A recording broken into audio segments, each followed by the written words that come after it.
She begged a millionaire to save her brother. His response shocked everyone. The night air outside St. Mary's Hospital was heavy with rain. But inside the emergency wing, the air was heavier still, filled with the sharp scent of antiseptic, the quick footsteps of nurses rushing between rooms, and the relentless sound of machines that reminded everyone how fragile life could be. Emily Carter sat hunched forward on a stiff bench in the waiting area, her arms tightly wrapped around the small, trembling hand of her 12-year-old brother, Daniel, who lay weak and pale on the gurney beside her, struggling to catch each shallow breath as the oxygen mask pressed against his face hissed with effort. The fluorescent lights above them flickered unsteadily, casting shadows across the tiled floor, making everything feel more uncertain, more unstable, as if even the hospital itself could not hold steady under the weight of what was happening. Emily's heart pounded in her chest so loudly that she could barely hear the rapid beeping of the monitors attached to Daniel's body, but every time she looked at those jagged lines on the screen, her throat tightened with panic, terrified that the next moment those lines might flatten, that the sound might stop, that the world might collapse around her. She kept whispering her brother's name, brushing his damp forehead, her voice breaking with each syllable, as if just saying his name could anchor him to this world a little longer. Daniel's lips quivered, his eyes opening only for seconds at a time, his small hand gripping hers with whatever strength remained, and though he could not form words, his frightened gaze begged her not to let him go. Then the door to the examination room swung open, and the attending physician, a tall man with tired eyes and a clipboard clutched in his hand, stepped forward with the look of someone who had delivered. News like this too many times before, but never found it any easier. His voice was steady yet heavy, each word carrying a weight that seemed to press directly onto Emily's chest. "Emily, Daniel needs emergency surgery," he said, pausing as if choosing the least devastating words he could. But even the pause sent her stomach twisting. "Without it, he won't make it through the night." The sentence shattered the air between them, and Emily felt as though the ground had fallen away beneath her, leaving her clinging to nothing. The doctor's voice continued, explaining that the surgery was urgent, the only option, the only lifeline her brother had. But it came with a price, an unthinkable price. "The operation will cost $150,000. For a brief second, Emily stared at him blankly, her mind unable to grasp the number, as if her brain refused to process it, as if the digits themselves were too large, too cruel, to exist in her reality. Then it struck her like a thunderclap, and her lips parted as though she might argue, as though she might say she could manage it somehow, but the truth suffocated her before she could even form a protest. She had nothing. She had no savings, no family to turn to, no hidden treasure waiting for her in some bank account. She worked shifts at a small diner on the corner of 5th and Main, barely scraping together enough tips to keep the lights on in the small apartment they shared, and often she had gone without meals so Daniel could eat. $150,000 might as well have been 150 million. Her entire body went cold as the reality set in. There was no way, no path, no miracle she could summon from her own strength. The doctor's words lingered in the sterile air, and then he quietly excused himself to prepare papers, leaving Emily alone with the impossible. She turned her face toward her brother, her tears falling faster now, dripping onto his fragile hand, and in that moment she realized how powerless she truly was. Her knees buckled beneath her, and she collapsed onto the cold, hard floor, the chills seeping through her thin jeans, but she barely felt it over the ache ripping through her chest. Clutching her trembling hands together, as though they might form a shield against the darkness closing in, she lifted her tear-streaked face toward the ceiling lights that buzzed and flickered above. "Please, God," she whispered, her voice breaking apart. "Please, send me a miracle." The words escaped not just as a plea, but as a desperate cry from the deepest part of her soul, a cry that seemed to echo in the sterile corridors, bouncing off the walls, carrying her pain into every corner of that hospital. Around her, the world carried on. Nurses continued their urgent tasks. Doctors shouted for equipment. Stretchers rolled down the hallway. But to Emily, it all blurred into background noise, because in that single moment, her entire world had narrowed to one truth. Her brother's life was slipping away, and all she had left was her faith that somewhere, somehow, something greater than her might hear her prayer. The echo of Emily's desperate prayer still lingered in the sterile air of St. Mary's when the quiet hum of hospital life was suddenly broken by a surge of activity near the private wing, where flashes from cameras burst like lightning against the polished glass doors. Nurses paused mid-stride, orderlies whispered, and even patients in wheelchairs craned their necks to see the commotion. Whispers spread like fire. Alexander Grant had arrived, the billionaire tech mogul, the man whose face appeared on magazine covers and television screens, the man whose empire had turned him into the wealthiest and perhaps most feared figure in the city, was walking into the hospital for a routine checkup. He was tall, impeccably dressed in a dark tailored suit despite the late hour, his presence filling the lobby like a storm cloud, cold, powerful, untouchable. His reputation had preceded him long before his arrival. Everyone knew Alexander Grant was brilliant in business, merciless in negotiations, and utterly unmoved by human emotion. To many, he was a figure to be admired from a distance, but to those who had tried to seek compassion from him, he was nothing more than an unscalable wall of ice. Emily, still kneeling on the floor outside the ICU with her brother fighting for life behind closed doors, heard the murmur of his name ripple through the hall. Her head shot up, her eyes wide with both fear and hope. Alexander Grant, the richest man in the city, was right here, within reach, not in some office tower high above the streets, but in the same building, only steps away. She scrambled to her feet, her heart racing as she caught sight of him walking across the gleaming lobby, trailed by his bodyguards and hospital staff.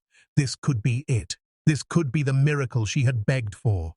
Without hesitation, she pushed past startled visitors and startled nurses, her tears still streaking down her cheeks, and ran straight toward the billionaire before security could stop her. She fell to her knees directly in front of him, ignoring the startled gasps of onlookers, her hands pressed together, her body shaking with desperation.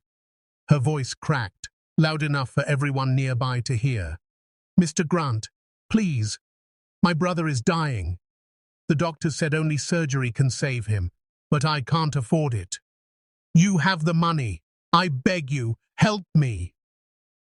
The cameras, which had been poised to capture polished images of the city's wealthiest man, now turned toward the scene unfolding at his feet. Photographers froze, unsure whether to keep snapping or to put their lenses down, while murmurs of sympathy rippled through the crowd. Alexander, however, did not flinch. His piercing grey eyes moved down to Toman, the trembling girl on the floor, his expression flat, unreadable. The corners of his lips set in a straight line that betrayed no empathy, no recognition of her pain.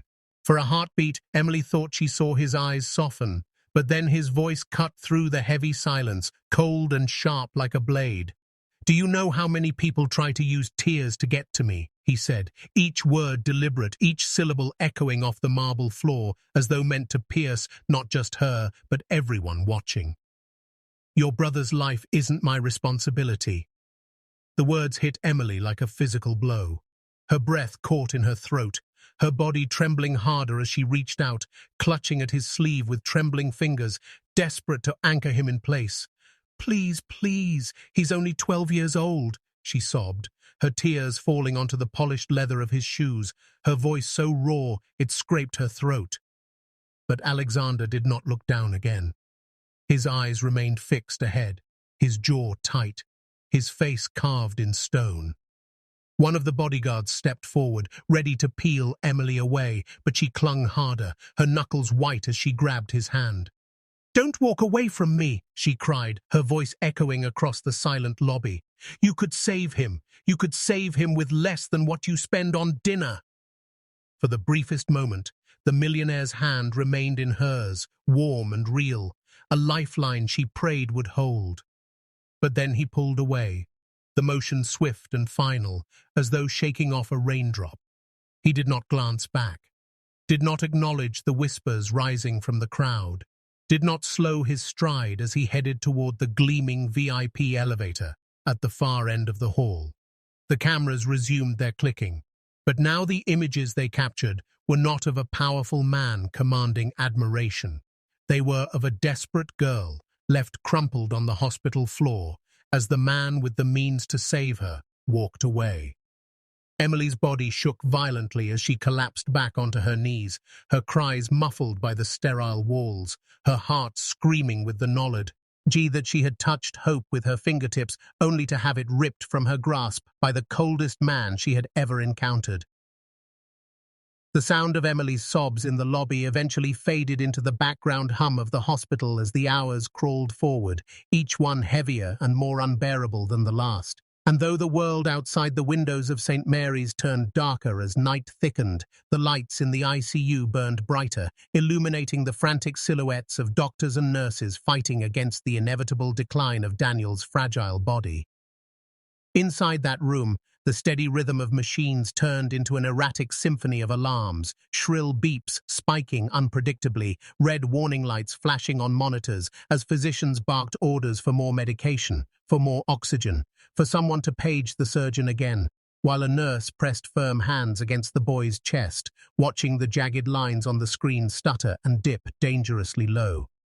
Just beyond those closed doors, Emily sat hunched in a hard plastic chair, her hands trembling violently as they covered her face, her hair falling forward in tangled strands damp with tears. She rocked gently back and forth, whispering prayers she no longer knew how to form into coherent sentences. The cruel image of Alexander's face, stone cold, dismissive, walking away, looping endlessly in her mind like a cruel film reel she could not shut off. Every time she closed her eyes, she saw him turning from her, his expensive shoes clicking against the marble as though her pleas had meant nothing, and each replay of that memory stabbed deeper, until she felt as though she was bleeding on the inside, bleeding from wounds no one else could see. Down the hall, the shriek of another alarm made her flinch violently, her head snapping up as though she could will herself through the walls and into Daniel's room, as though her sheer desperation might somehow help him breathe, but she was not allowed in, and so she sat in the sterile hallway, powerless, time itself torturing her with its relentless pace, every second another reminder that her brother was slipping away. Far above the ICU, in the private luxury suite, tucked into the hospital's top floor, Alexander Grant poured himself a glass of aged scotch, the amber liquid catching the dim light like liquid fire.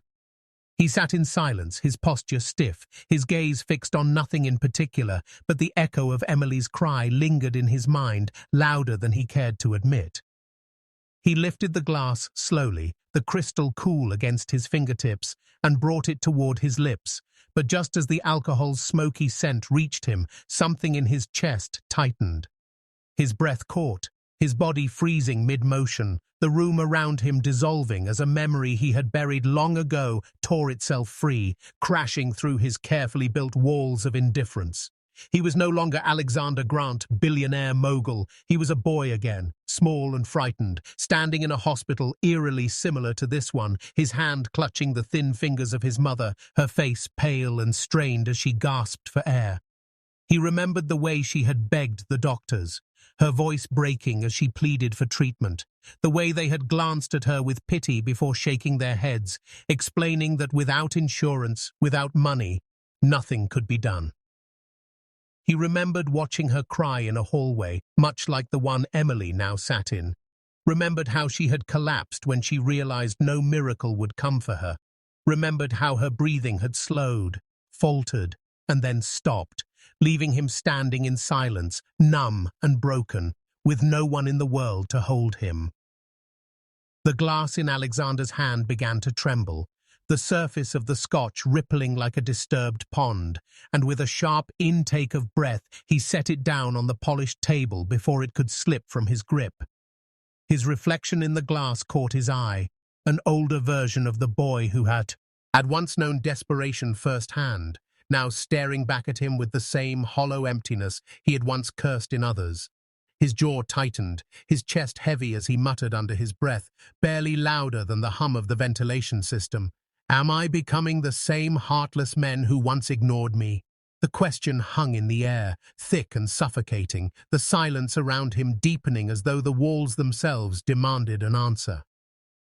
Downstairs in the ICU corridor, time seemed to fracture as chaos erupted. The steady beeping of Daniel's monitor suddenly spiked into frantic alarms, shrill and merciless, filling the sterile air like sirens of doom.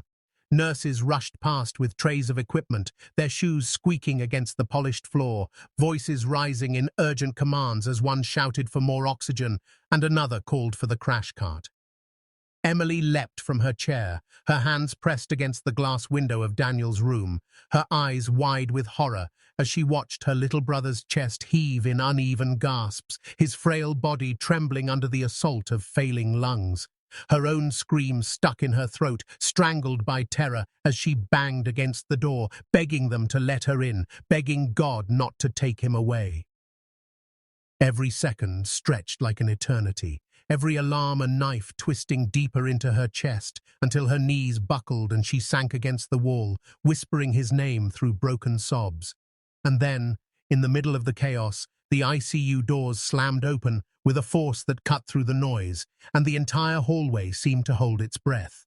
Standing framed in the doorway was Alexander Grant, his tall figure casting a long shadow beneath the harsh lights, flanked by two stone-faced bodyguards and the hospital's head surgeon at his side. Gasps rippled through the hall as staff froze mid-step, their shock at the billionaire's sudden appearance, breaking the rhythm of their frantic work. Emily's head jerked up, her tear-streaked face pale and disbelieving as her eyes locked onto the man she thought had abandoned her to despair only hours ago. Her breath caught in her throat as he strode forward with commanding steps, his voice cutting clean and sharp through the noise. "Get the best surgical team in here," he ordered, his tone unyielding, his words carrying the weight of absolute authority. He pulled a sleek black card from his wallet, pressing it firmly into the surgeon's hand. "I'll cover every expense, no matter the cost." The head surgeon's brows lifted in shock before he gave a brisk nod and rushed toward the operating room, his voice booming as he called for specialists to assemble immediately. For a moment, the world seemed to blur for Emily, her vision swimming between tears and disbelief, her mind struggling to reconcile the image before her, the man who had turned away from her pleas, now standing like a pillar of certainty in her darkest hour. Her lips trembled as she forced the words out, her voice barely more than a whisper, but heavy with both gratitude and confusion. You came back." Her knees felt weak, her hands clutched at her chest as though to keep her heart from breaking all over again, but this time for reasons she could not even begin to name. Alexander turned his head toward her, his face still stern but his eyes carrying something softer now, something long buried beneath years of ice. He stepped closer, his voice low but steady, carrying with it not only authority but an unshakable promise. "No child should suffer because of money," he said, each word deliberate, each syllable carving itself into her soul. "I won't let your brother die." In that moment, the walls seemed to fall away, the alarms and chaos fading into the background as Emily stared at him, her breath trembling in her chest, her heart unable to comprehend the shift that had taken place. Around them, nurses scrambled, doctors prepped surgical trays, and orderlies wheeled Daniel's bed toward the operating wing. But for Emily, the only sound that mattered was Alexander's vow. The only sight that mattered was his unwavering presence as he stood not as a distant billionaire, not as the cold man who once walked away, but as the unexpected savior who had returned when hope was nearly extinguished. The sterile double doors of the operating theater swung closed behind Daniel's bed, leaving Emily and Alexander standing in the starkly lit corridor with nothing but the sound of hurried footsteps fading into the distance. And in that instant, the weight of helplessness fell upon them both like a suffocating blanket. The walls seemed too close, the air too thin, as Emily paced back and forth, her fingers twisting together until her knuckles turned white, her lips moving in silent prayers she barely had the strength to form anymore. Alexander stood stiffly at her side, his tall frame unyielding yet restless, his eyes darting to the glowing red sign above the operating room door that read, "Surgery in progress," as though staring at it hard enough might somehow shorten the endless hours ahead.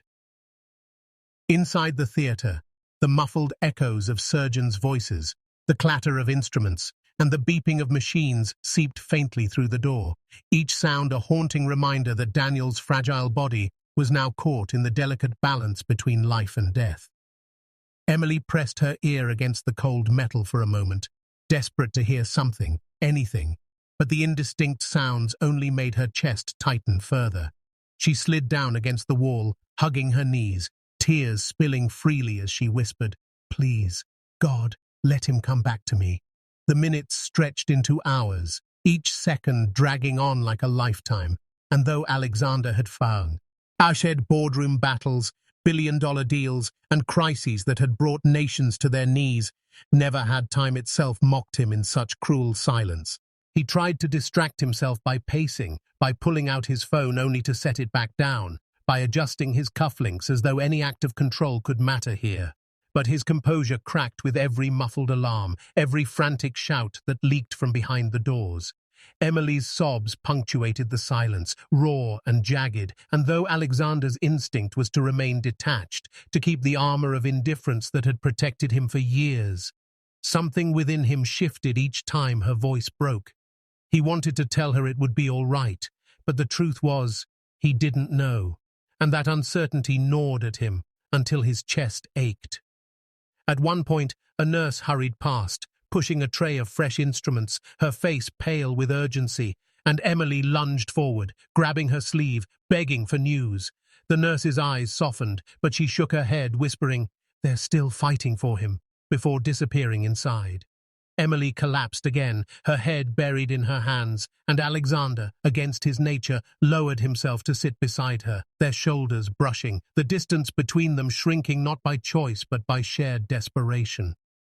Neither spoke, but their silence was louder than words, a fragile bond forged by the unbearable weight. Finally, after what felt like an eternity stretched beyond reason, the doors swung open, and the chief surgeon stepped out, his scrubs stained, his mask dangling around his neck, sweat plastering strands of hair to his forehead.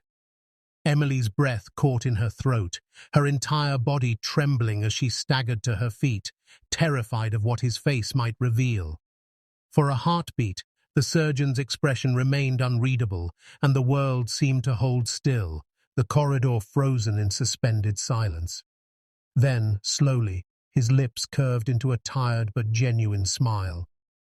"The surgery was successful," he said, his voice carrying the weight of relief, exhaustion, and triumph all at once. "Daniel is going to live." Emily's knees buckled, her entire body collapsing under the force of joy as sobs burst from her chest, louder and rawer than any she had cried before. But this time they were not cries of despair. They were cries of salvation. She stumbled forward, clutching Alexander's arm with both hands, burying her tear-soaked face against the fabric of his suit as though he were the only anchor left in a storm that had nearly destroyed her. "You didn't just save him," she sobbed, her words muffled but drenched in sincerity. "You saved me too." Alexander stood rigid at first, his instinct to remain detached warring with the unfamiliar warmth surging through his chest. But then his body softened, his arm steadying her as something long forgotten stirred within him. For the first time in years he felt his chest tighten, not from pride, not from power, not from the cold satisfaction of victory, but from something far more fragile, something he thought had been buried forever: compassion. And as Emily clung to him, her tears soaking through, Alexander's own eyes burned, though he blinked hard against the sting, unprepared for the flood of emotion that threatened to break through the armor he had spent a lifetime building. The sterile brightness of the hospital slowly gave way to softer days, filled with hope, as Daniel's fragile body began to heal, and after long nights of anxious vigil, the moment finally came when his eyelids fluttered open, revealing tired but gentle eyes that found his sister's face beside him. Emily gasped, tears spilling instantly as she leaned close, clutching his frail hand with both of hers, whispering his name as though speaking it might keep him tethered to life itself. "You're safe now, Daniel," she whispered over and over, her words tumbling out in shaky breaths, each one a prayer of grace. Attitude, each syllable drenched in relief. Daniel's lips curved into the faintest of smiles, his voice weak but filled with the kind of innocence that pierced straight through the heart. "I knew you wouldn't let me go." Emily's sobs came harder, her forehead pressed to his hand as she whispered thanks to God, to fate, and silently to the man who had made the impossible possible. Just beyond the doorway, Alexander stood, silent and unmoving, his tall figure framed in the threshold like a sentinel who had guarded from the shadows. He didn't step inside, not wanting to intrude on the purity of that reunion, but his eyes softened as he watched the siblings cling to one another, their bond stronger than the machines, the doctors, or even his wealth could ever replicate. For years, his name had carried power, influence, and fear. But in that quiet moment it meant nothing compared to the peace rising unexpectedly in his chest, a calm he had not felt since boyhood, when life was simpler, when compassion had not yet been buried under fortune and pride. The city outside already buzzed with headlines, his name splashed across every paper, every news feed, hailed as a savior who had answered a desperate plea, but Alexander knew the truth. The real redemption had not been earned in flashing cameras or public praise, but in the silent shift within his own heart, a place long starved of humanity. He took a step forward, his polished shoes clicking softly against the floor, drawing Emily's gaze from her brother. She rose quickly, brushing at her wet cheeks, but her tears flowed anew as he finally met her eyes. There was no arrogance there now, no cold indifference, only sincerity that startled even her. His voice, calm and firm, cut gently through the stillness. "From today," he said, his tone carrying both promise and conviction, "no child in this city will be denied care because of money. I'm starting a foundation, in Daniel's name." Emily's hands flew to her mouth, her chest heaving with the weight of disbelief and gratitude all at once, her tears streaming freely, as her knees nearly gave beneath her. The words struck her deeper than she imagined possible. Not just generosity, not just kindness, but a legacy born from her brother's struggle, a gift that would ripple far beyond the walls of this hospital. She stumbled forward and clasped his hands, her voice breaking as she whispered, "Thank you. Thank you. You'll never know what this means." Alexander only nodded, the corner of his lips curving faintly, though his eyes carried the gravity of a man transformed, of one who understood that this moment was not charity, but redemption. He turned then, his coat brushing lightly against the doorframe, as he stepped into the bustling hallway where the weight of the world seemed to wait for him. Reporters surged like a tide, cameras flashing, microphones thrust forward, questions exploding into the air, demanding to know why, demanding to know what had changed, demanding to capture every detail of the billionaire's stunning act. Security tried to hold them back, but Alexander lifted a hand, silencing the noise with nothing but his presence. He paused, his eyes scanning the sea of faces hungry for a soundbite, for a headline, and then his voice rang out, steady, clear, and unshakably human. "Sometimes," he said, his gaze distant as though speaking as much to himself as to them, "it takes the tears of the desperate to wake up the heart of the powerful." The crowd hushed, the words cutting through the frenzy with a weight that settled over every ear and every lens, etching themselves into the moment like a truth long forgotten, but finally spoken aloud. And as he walked forward, the cameras flashing brighter than ever, Alexander felt none of the emptiness that once accompanied such attention. Instead, he carried with him the warmth of a child's smile, the memory of a sister's desperate plea, and the knowledge that for the first time in his life, his power had been used not to build empires, but to save a single beating heart, and in doing so, to finally redeem his own